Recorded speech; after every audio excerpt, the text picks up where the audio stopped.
ಧರ್ಮಸ್ಥಳದ ವಿರುದ್ಧ ಷಡ್ಯಂತ್ರಕ್ಕೆ ವಿದೇಶದಿಂದ ಫಂಡಿಂಗ್ ಆಗ್ತಿದೆ ಎನ್ನುವ ಆರೋಪ. ಗೃಹ ಸಚಿವ ಅಮಿತ್ ಶಾಗೆ ಸಂಸದ ಕೋಟಾ ಶ್ರೀನಿವಾಸ ಪೂಜಾರಿ ಅವರು ಪತ್ರ ಬರೆದಿದ್ದಾರೆ. NDA ಅಂದರೆ NIA ಅಥವಾ ED ತನಿಖೆ ಆಗಬೇಕು ಅಂತ ಆ ಬಗ್ಗೆ ದೆಹಲಿಯಲ್ಲಿ ಪ್ರತಿಕ್ರಿಯೆ ಕೊಟ್ಟಿದ್ದಾರೆ. ದೇವಸ್ಥಾನದ ಪಾವಿತ್ರ್ಯತೆ ಉಳಿಸೋದಕ್ಕೆ ಕೇಂದ್ರ ಗೃಹ ಸಚಿವರಿಗೆ ಪತ್ರ ಬರೆದಿದ್ದೀನಿ. ಕೆಲವರಿಗೆ ವಿದೇಶಿ ಹಣ ಬಂದಿದೆ ಅಂತ ದೂರು ಬಂದಿದೆ, ಎನ್ಕ್ವೈರಿ ಆಗಲಿ. ಧರ್ಮಸ್ಥಳದ ವಿರುದ್ಧ ಷಡ್ಯಂತ್ರಕ್ಕೆ ವಿದೇಶದಿಂದ ಫಂಡಿಂಗ್ ಆಗಿದೆ. ತುಂಬಾ ದಿವಸದಿಂದ ಕೇಳಿ ಬರ್ತಾ ಇದ್ದ ಒಂದು ಆರೋಪ ಇದು. ಅಕ್ರಮ ಹಣ ವರ್ಗಾವಣೆ ಆಗಿದೆ ಅನ್ನೋದಾದರೆ ED ಅವರು ತನಿಖೆ ಮಾಡಲಿ ಅಂತ. ಧರ್ಮಸ್ಥಳದ ಮಂಜುನಾಥ ಸ್ವಾಮಿ ದೇವಸ್ಥಾನ ಬರೇ ದಕ್ಷಿಣ ಕನ್ನಡಕ್ಕೆ ಕರ್ನಾಟಕಕ್ಕೆ ಮಾತ್ರ ಅಲ್ಲ, ದೇಶ ವಿದೇಶದಲ್ಲೂ ಕೂಡ ಮಂಜುನಾಥನ ಭಕ್ತರಿದ್ದಾರೆ.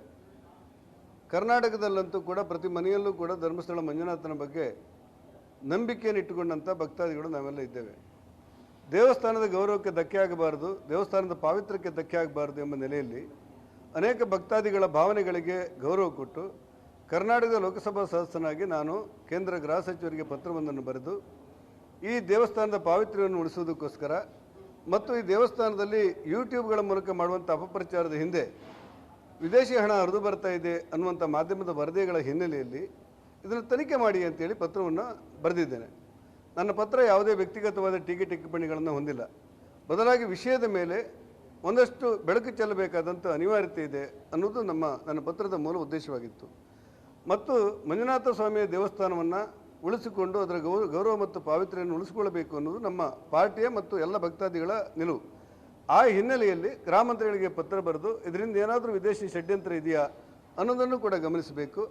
ಬೇರೆ ಬೇರೆ ಮೂಲಗಳಿಂದ ಒಂದಷ್ಟು ದೇವಸ್ಥಾನಕ್ಕೆ ಪಾವಿತ್ರ್ಯಕ್ಕೆ ಧಕ್ಕೆ ತರುವಂಥ, ದೇವಸ್ಥಾನದ ಒಳಿತನ್ನು ಸಹಿಸದೇ ಇರುವಂಥ ಒಂದಷ್ಟು ಶಕ್ತಿಗಳು ದೇವಸ್ಥಾನವನ್ನು ಮುಗಿಸ್ಲಿಕ್ಕೆ ಹೊರಟಿವೆ ಎನ್ನುವಂಥ ಭಕ್ತಾದಿಗಳ ಒಂದು ರೀತಿಯ ಭಾವುಕ ಯೋಚನೆಗೆ ಒಂದು ಸ್ಪಷ್ಟನೆ ಕೊಡಬೇಕಾದ್ರೆ ಇದರ ಹಿಂದೆ ವಿದೇಶಿ ಮೂಲದ ಹಣ ಏನಾದರೂ ಬಂದಿದೆ ಅನ್ನೋದು ಗಮನಿಸಬೇಕು ಅಂತೇಳಿ